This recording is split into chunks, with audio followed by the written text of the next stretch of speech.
But এই স্টাফরা একটা কোম্পানি নষ্ট করে দেওয়ার জন্য একদম। আমি ক্যামেরার পিছনে একরকম আর ক্যামেরার সামনে একরকম, আমি ওই মানুষ না আপু। আমি ক্যামেরার সামনে যেই মানুষ, ক্যামেরার পিছনে ঠিক সেম মানুষ।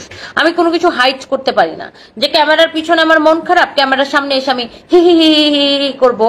I am not like that আপু। আমার রাগ উঠছে, সেটা ক্যামেরার পিছনেও রাগ উঠছে, সেটা ক্যামেরার সামনেও রাগ উঠছে।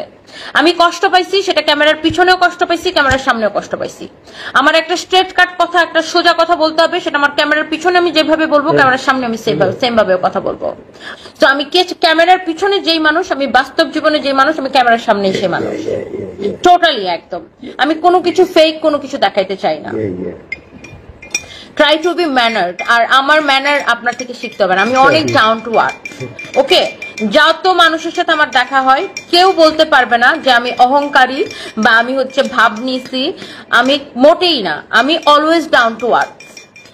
এবং কারণ স্টাফদেরকে বেশি বেশি মাথায় সুবিধা দিতে গেলে মাথার মধ্যে উঠা যায়। আর এটা আমি এমন, এটা আমার হচ্ছে, আমি এই লাইফটাই আসছি আমি একটা আলোচনা লাইভে। এখানে আমি আমার ফ্যামিলির গল্প গুজব, যে হ্যাঁ আমার মেয়ে তো A+ পেয়ে গেছে, আমার জামাই তো আমার আজকে 2টা চুম্মার জায়গায় 5টা চুম্মা দিছে।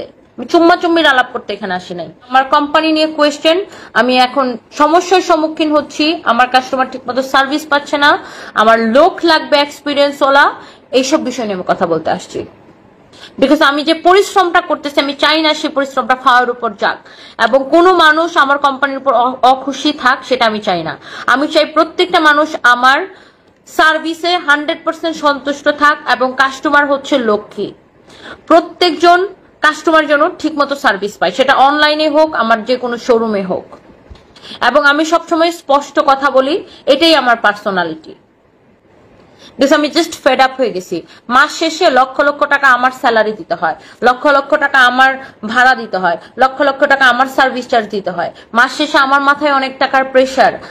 আমার বয়স মাত্র 29 বছর, আমার মাথার মধ্যে অনেক টাকার প্রেশার।